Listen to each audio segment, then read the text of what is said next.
Bienvenue sur Teach, votre rendez-vous de maturité. La parole de Dieu descend de la tête au cœur et du cœur à l'action. La parole de Dieu, c'est vie et c'est la preuve ultime qu'elle est réellement authentique et que ce que l'on dit, c'est vraiment esprit et vie.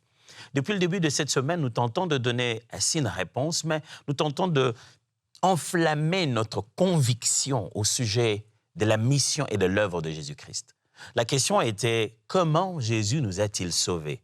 Quel était le plan qu'il a mis sur pied pour arriver au salut de l'humanité?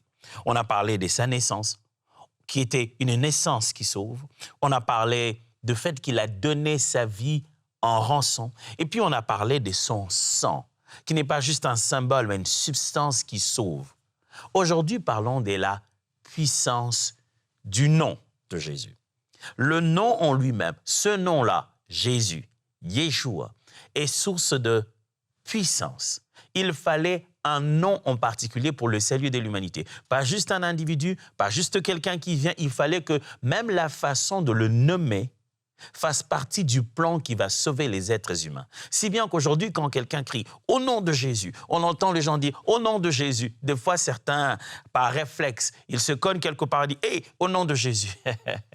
Pourtant, le nom de Jésus va bien au-delà de ce réflexe de langage que certains chrétiens ont commencé à avoir. Le nom de Jésus a une signification si profonde que j'aimerais vous proposer juste 3 vérités fondamentales. Alors pour ça, let's teach. Grandissons ensemble. Le nom de Jésus, mes amis, ce n'est pas une formule. Ce n'est pas juste, je veux le dire au nom de Jésus. Vous savez, une façon de bien finir sa prière, de la conclure un peu plus, de la manière la plus poétique, un peu plus légalement. Tu respectes légalement le processus de la prière. C'est ainsi prié au nom de Jésus, Amen. C'est plus que ça. Le nom de Jésus, c'est plus que combien de fois tu dois te citer devant une délivrance ou devant un esprit mauvais. Au nom de Jésus, au nom de Jésus, au nom de Jésus. Dans le plan qui a mené le salut à l'humanité, Jésus, le nom de Jésus, c'est à la fois une personne et une autorité. Si tu comprends le nom, tu arrêtes de commencer à penser à une sorte de magie et de potions magiques et de formules magiques dans la répétition du nom. Si tu comprends comment c'est, pourquoi, qu'est-ce que ça signifie au nom de Jésus, tu arrêtes de croire que c'est en fait une formule magique qu'il faut juste répéter parce que tu risques d'être très déçu. Après avoir dit au nom de Jésus, au nom de Jésus, au nom de Jésus, au nom de Jésus, avoir même fait comme le fils d'Esqueva, préciser de quel Jésus il s'agit, tu risques d'être déçu parce que tu n'as pas compris qu'est-ce que le nom veut dire. Le nom de Jésus a de la puissance parce que Jésus a de la victoire. Ce n'est pas juste nous citons un nom, mais nous citons toute une histoire, tout ce que ce nom porte en lui-même. C'est pourquoi la Bible en parle en disant que le nom a été élevé. C'est-à-dire que le nom a commencé à un niveau et à cause d'un certain nombre de choses, le nom a commencé à être élevé, élevé, élevé au-dessus de tout nom. Oh, je suis tellement passionné cette semaine à raconter cette histoire. Alors, allons au texte biblique et découvrons ce que la parole de Dieu nous dit. Lisons Actes des Apôtres, chapitre 4, à partir du verset 10 à 12. Actes des Apôtres, chapitre 4, 10 à 12. La Bible dit, « Sachez-les tous, et que tout le peuple d'Israël le sache. C'est par le nom de Jésus-Christ de Nazareth que vous avez crucifié et que Dieu a ressuscité des morts. C'est par lui que cet homme se présente en pleine santé devant vous. Jésus est la pierre rejetée par vous qui bâtissez et qui est devenue la principale de l'angle. Il n'y a de salut en aucun autre, car il y a sous le ciel aucun autre nom qui ait été donné parmi les hommes par lequel nous devions être sauvés. » Nous sommes dans le contexte où Pierre et Jean viennent d'expérimenter une guérison d'un homme et tout le monde est choqué par cette guérison. Alors il leur dit, sachez-les très bien que vous tous, peuple d'Israël, c'est au nom de Jésus-Christ de Nazareth que vous avez crucifié. C'est en son nom que cet homme est complètement guéri, se présente devant vous en bonne santé. Et il leur explique qui était Jésus. Il leur dit, Jésus est la pierre rejeté par vous qui bâtissez. En disant ça au peuple d'Israël, ils savent de quoi il s'agit. Ils connaissent quelle référence, de quoi il est en train de parler, à quoi il fait référence. La pierre qu'ont rejetée les bâtisseurs est devenue la principale de l'angle. Et il leur dit, Jésus est donc cette pierre-là que vous avez rejetée, mais qui pourtant est devenue la pierre fondamentale sur laquelle le reste est bâti. Il a dit, il n'y a aucun autre nom. Il n'y a de salut en aucun autre nom. Il n'y a sous le ciel aucun autre nom qui a été donné parmi les hommes. Tout ce qui est dit là est très fort. Le nom de Jésus a été donné. Le nom a précédé même la naissance. Avant que Jésus ne naisse, même mieux, le nom a précédé la conception. Au moment où l'ange vient dire à Marie que tu vas être enceinte, il lui donne déjà le nom de l'enfant. Bien avant sa naissance, le sens de sa mission est déjà nommé comme Emmanuel, Dieu parmi nous. Le nom de Jésus a été donné parmi les hommes.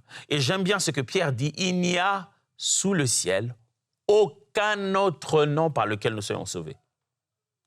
Il relie directement le nom de Jésus au salut. Il y a salut, il y a un nom. OK, peut-être que vous ne l'avez pas vu. Il n'a pas dit, il n'y a sur la terre aucune personne par qui nous sommes sauvés. Non, il n'a pas dit ça. Il n'a pas dit, il y a sous le ciel aucun autre individu par lequel nous sommes sauvés. Non. Il dit, il n'y a aucun autre nom. Pourquoi il est dit? Parce qu'il est déjà dans un contexte où, en fait, un malade est guéri. Et il leur dit, ce malade est guéri, ce paralytique est guéri au nom de Jésus.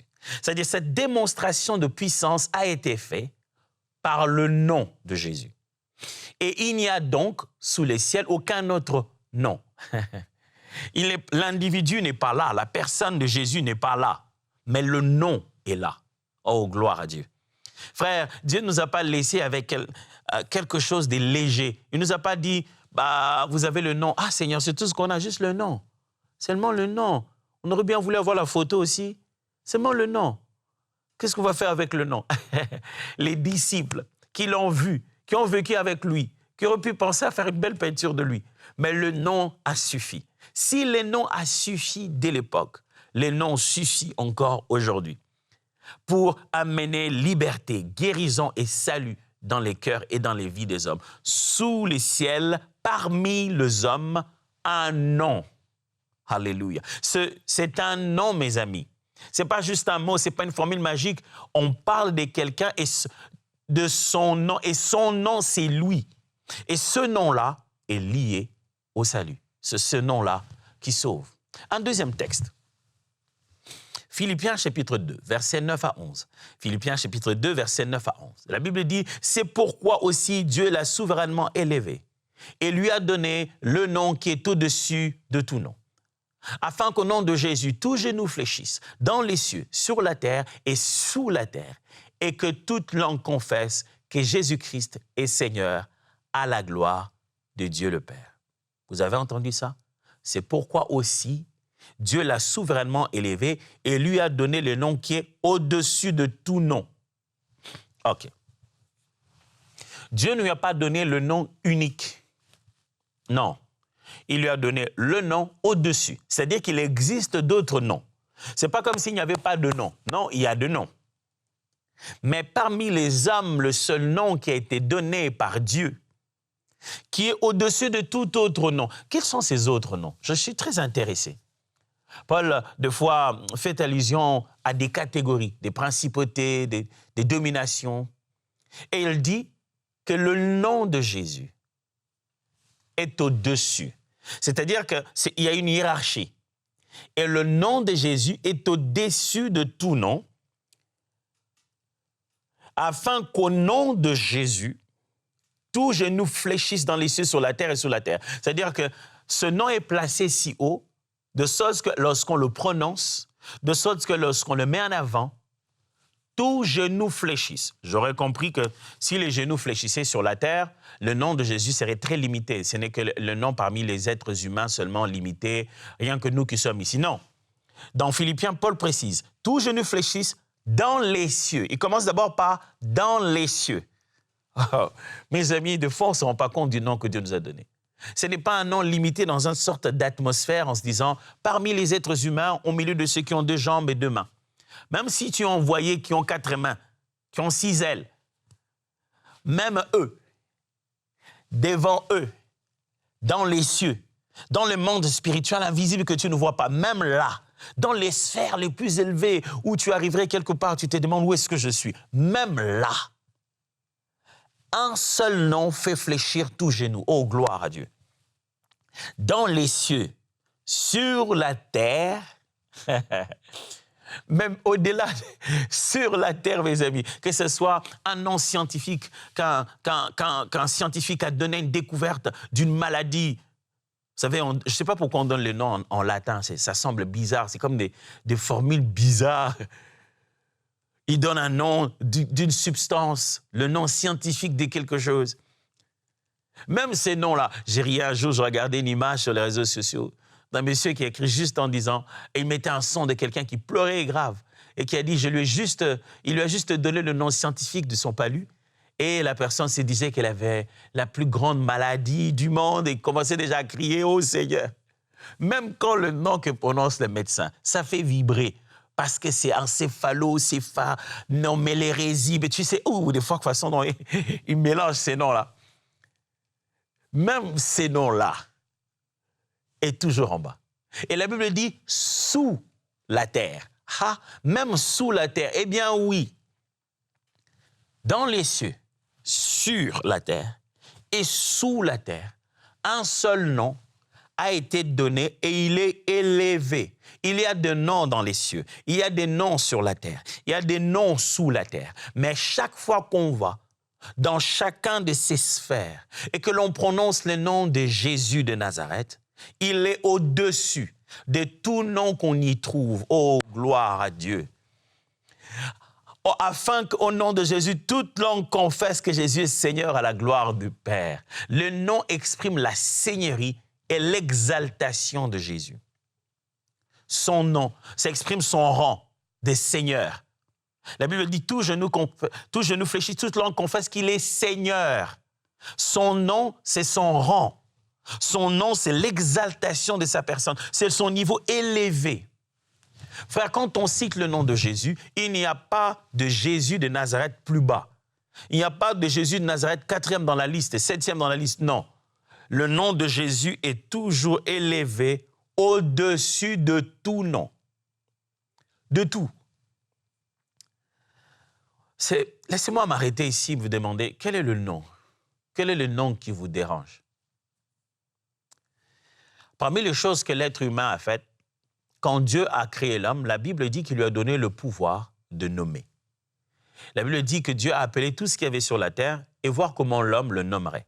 Dieu a donc transféré le pouvoir dans l'homme, que l'homme donne les noms, de sorte que ce que tu nommes, tu es autorité sur cela. Ainsi, Dieu a donné l'autorité à l'homme sur la création en lui donnant le droit, le pouvoir et la responsabilité de nommer. Or, Jésus n'a pas été nommé par l'homme. Dieu est venu avec son nom, l'a donné aux anges. L'ange Gabriel est venu avec et il l'a donné à la femme. Il a dit, son nom, on l'appellera Yeshua. Vous n'avez pas le droit de le nommer parce que ce nom, ce n'est pas n'importe lequel. Il vient avec son nom. Troisième texte biblique, Jean chapitre 14. Jean chapitre 14, à partir du verset 13 à 14, voici ce que les Écritures disent.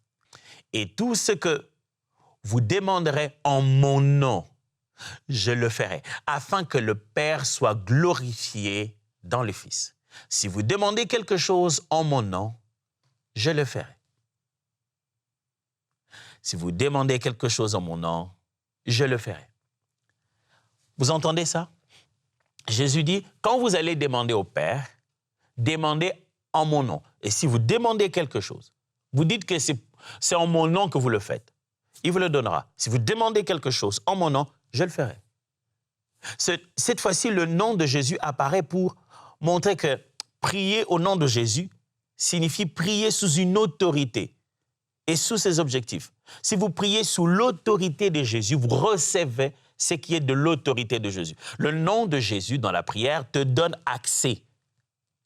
Il dit, quand vous y allez là-bas en mon nom, vous allez avoir accès. C'est là où vous êtes accessible en mon nom. Frères et sœurs, il y a tellement de choses qu'on aurait pu dire au nom de Jésus. Souvent, quand j'enseigne sur le nom de Jésus, je prends juste le temps d'exprimer et d'expliquer la puissance, la force, le sens d'un nom. Qu'est-ce que ça signifie? Dans la nature que dans la Bible. Qu'est-ce qu'un nom signifie? Le nom, de fois, porter le caractère particulier de l'individu. Ça portait de fois sa destinée. Ça portait de fois la circonstance de sa naissance. Mais le nom de Jésus est venu avec une mission. Quand on dit les puissants noms de Jésus, la puissance qu'il y a dans le nom de Jésus, comme le plan de salut. Jésus ne nous a pas juste sauvés et partis. Non.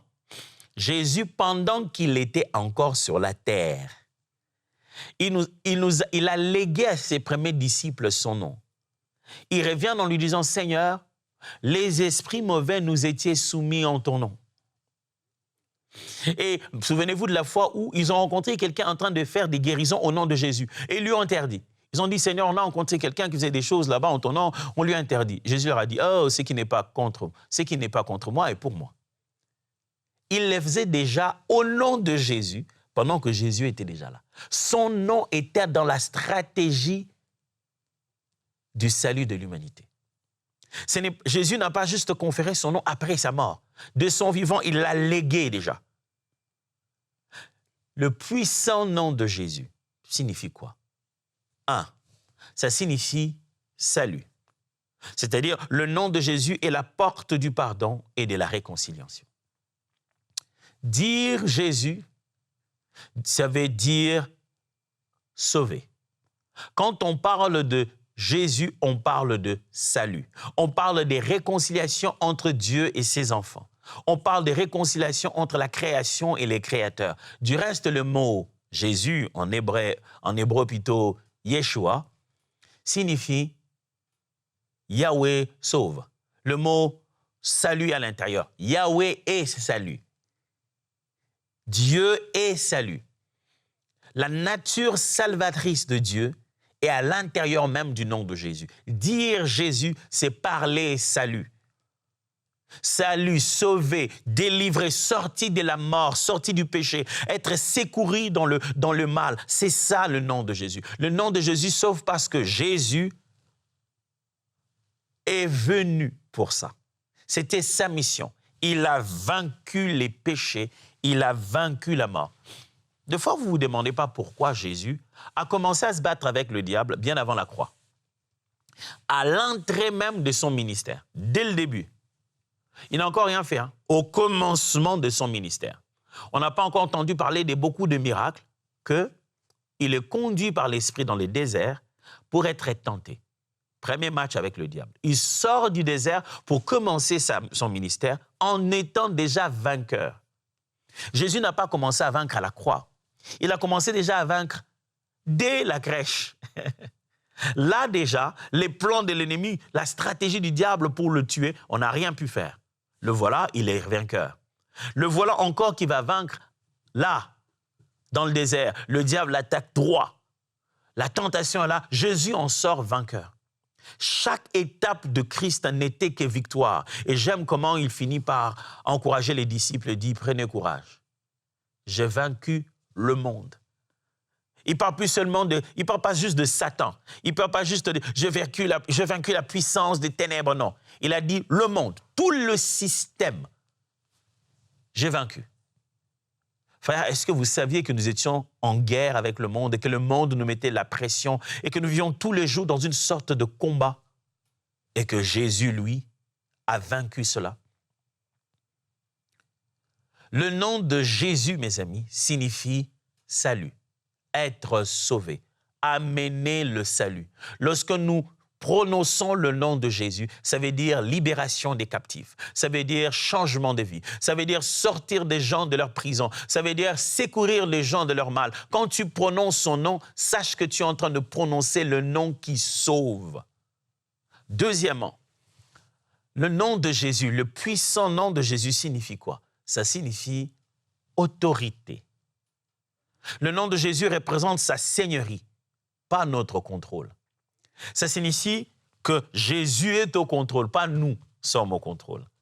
On n'utilise pas le nom de Jésus pour que nous contrôlons. On utilise le nom de Jésus pour dire que lui contrôle.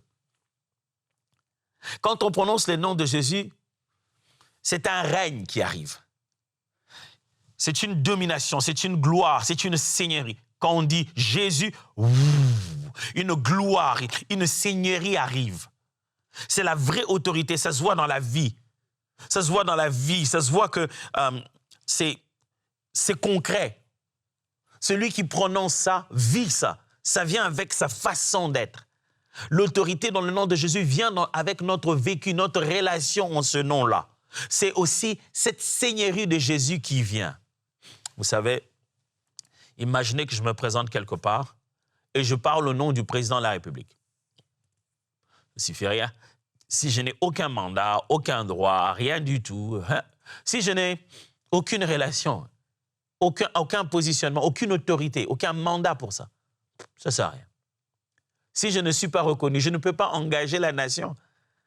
Jamais, ce n'est pas possible. Mais à partir du moment où je suis positionné avec l'autorité qu'il faut, lorsque je parle, les conséquences s'en suivent. Pas parce que je vais le faire. Lorsqu'une autorité parle, lorsqu'un président parle, ce n'est pas lui qui va le faire. Il y a un système qui va... derrière sa parole, on sent que les conséquences vont s'en suivre. Quand nous prononçons le nom de Jésus, une œuvre a été déjà faite. Un système, un déploiement est disponible derrière ce nom-là. L'autorité. Ce n'est pas juste de la puissance, ce n'est pas une guerre de corps à corps. C'est le pouvoir de proclamer, de s'imposer. Avec le nom de Jésus, on s'impose sur l'adversaire. Et troisièmement, le puissant nom de Jésus signifie de l'alignement. Invoquer son nom, c'est marcher dans son caractère. Quand vous dites au nom de Jésus, vous dites au nom de celui que j'imite, au nom de celui dont vous voyez les caractères en moi, au nom de celui que je porte dans ma vie, au nom de celui dont je vis la nature, je respire la vie, celui dont je projette le parfum de vie. Ça veut dire que je suis aligné à lui. Je vis ma vie selon Jésus. J'aime comme Paul lui dit, celui dont je suis imitateur, je le fais comme Jésus. C'est pourquoi je prononce le nom de Jésus. Le nom de Jésus, mes amis, est puissant. Quand la vie qui la prononce a dit d'abord oui à ce Jésus-là. C'est pour ça, même dans les ténèbres les plus ténébreux, les plus épais qui puissent exister, et que tu te sens perdu, et que tu te sens perdu à cause de tes propres fautes. Mais à ce moment-là, tu prends réalisation que je ne peux pas me sauver. Je me suis mis dans quelque chose et je ne peux pas m'en sortir. Et que tu te tournes et tu fais confiance à ce puissant nom, même dans les entrailles de l'abîme, en prononçant ce puissant nom, par la foi en lui. Sa seigneurie, sa puissance est manifeste. Pourquoi? Parce qu'il y a eu de l'alignement. Tu as aligné ton cœur en disant, Jésus, je devais le faire depuis longtemps. Je me suis laissé omnibuler par toutes ces démonstrations magiques en pensant que ça, c'était de la puissance. Mais je me retrouve bloqué. Je me rends compte que je me suis fait prendre dans un piège, là où je pensais agir. Or, j'exécutais un mauvais plan. Là où je pensais être acteur, je n'étais qu'un exécutant d'un plan macabre qui détruit ma propre vie. Mais là, je viens de me rendre compte que j'ai besoin de toi. Jésus, je t'assure où que tu sois, même si l'endroit où tu te trouves, c'est entouré de bougies et de signes mystiques, et que les gens qui te veulent du mal t'ont entouré et ils ont déjà mis sur ton cou les éléments pour te détruire. Si tu t'alignes à lui, tu seras étonné de voir qu'il n'y a aucune porte qui le résiste, aucun monde qu'il ne pénètre, aucun niveau qu'il n'atteint. Le nom puissant de Jésus. Le nom de Jésus se trouve dans une vie qui lui ressemble. Des fois, on n'a même pas besoin de le prononcer. On l'a, on le porte. C'est-à-dire qu'on pose les gestes, en son nom, avec le mandat, sans avoir besoin de le dire. Quand on a reçu mandat, deux fois, on n'a pas besoin de dire « au nom du chef qui m'a envoyé, en mon nom, en son... » Non. Quand on a reçu mandat, deux fois, on pose simplement le geste. Parce qu'on le pose en incarnant l'autorité de ce nom avec nous. Deux fois, on pose les mains sur quelqu'un. Et après, il est guéri. On n'a même pas eu besoin de dire « au nom de Jésus ». Juste, on impose les mains et il est guéri. Jésus lui-même faisait ça. Il imposait les mains et la personne était guérie. Il lui disait « qu'il te soit fait selon ta foi ». Quand on porte le marque de Christ, ce n'est plus une question de formule. C'est cette vie qui se dégage. On passe quelque part et les malades sont guéris. Même l'ombre des apôtres guérissait les malades. Même leurs mouchoirs guérissaient les malades. Ils ne prononçaient pas le nom. Mais tellement qu'ils incarnaient le nom, ils vivaient la nature du nom. Tout ce qui sortait d'eux respirait ce puissant nom de Jésus. Qu'avons-nous appris aujourd'hui? Nous avons appris le nom de Jésus dans le processus du salut de l'humanité. Il ne fallait pas seulement mourir, il fallait léguer le nom. Et il ne fallait pas le léguer après la mort. Le nom bâtissait en autorité progressivement. Et à chaque niveau, Jésus léguait ce nom-là à ses disciples. Il donnait ce nom à ses disciples. Il était encore sur la terre et les disciples allaient accomplir. Au-delà même de ses disciples, d'autres personnes qui croyaient en son nom opéraient. Ils ne suivaient même pas Jésus, mais ils opéraient déjà dans le nom de Jésus parce qu'ils avaient la foi. Ce n'est pas parce que Jésus est mort que son nom est devenu distribuable. Il était vivant physiquement sur la terre que déjà on usait de son nom pour guérir les malades. Le salut est dans le nom de Jésus, je l'ai dit. J'ai dit le nom de Jésus représente son autorité, sa seigneurie. Et j'ai dit que le nom de Jésus est puissant dans une vie qui s'est alignée à la sienne. Quel est le challenge d'aujourd'hui? Quel défi j'aimerais vous présenter aujourd'hui? Le voici. Dans quel domaine vas-tu arrêter d'utiliser le nom de Jésus comme une formule et commencer à le vivre comme Seigneur cette semaine? Quel est le domaine de ta vie où tu as l'impression que tu dis seulement Jésus, Jésus, Jésus, mais c'est juste une formule? Dans ce domaine-là, il n'est pas Seigneur. Si tu veux que Jésus montre sa puissance dans ta vie, il doit être ton Seigneur. Quel est le domaine de ta vie où Jésus n'est pas Seigneur? Va soumettre ça devant le Seigneur. Laisse-moi prier pour toi. Abba, mon frère et ma sœur, voudraient tellement expérimenter la puissance de ton nom. Ils ont crié, chanté, parlé, grondé le nom de Jésus. Mais ils ont l'impression qu'après tant d'énergie, il n'y a pas de résultat. Ils y ont associé jeûne, prière, veillée, offrande. Mais ils ont comme l'impression que le nom a perdu sa teneur. En réalité, en fait, c'est nous qui ne nous soumettons pas au nom. Je prie que cette semaine, ils découvrent là où Jésus n'est pas Seigneur et qui détrône toute autre chose qui a pris sa place et qui laisse la Seigneurie se manifester dans le nom. Je le prie en Jésus-Christ. Amen. Dieu vous bénisse. On se voit demain.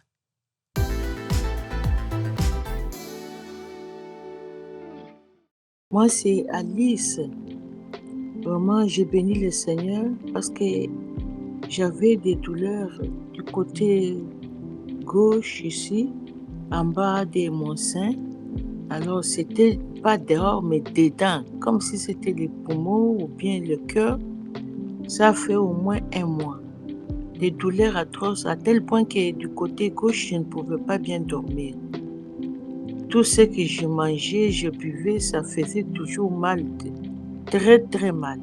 Mais la nuit de la percée, le Seigneur a fait des miracles pour moi.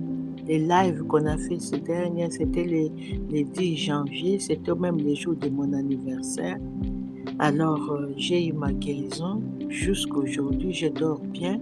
De ce côté-là, même gauche, droite, je dors bien. Il n'y a plus de douleurs. Les douleurs sont parties et je suis guérie. À tel point que quand la nuit de la percée passée, en suivant, j'ai vu une vision. Le Seigneur me montre que je vais témoigner. C'est pourquoi j'ai dit que je témoigne parce que le Seigneur m'a guéri. Il m'a guéri beaucoup de choses. Merci vraiment pour tout le travail que vous êtes en train de faire pour nous, le service. Vous êtes les cadeaux de la part de l'Éternel pour moi et pour ma maison. Au nom de Jésus, merci. Amen. Waouh! Qu'est-ce que le Seigneur est bon!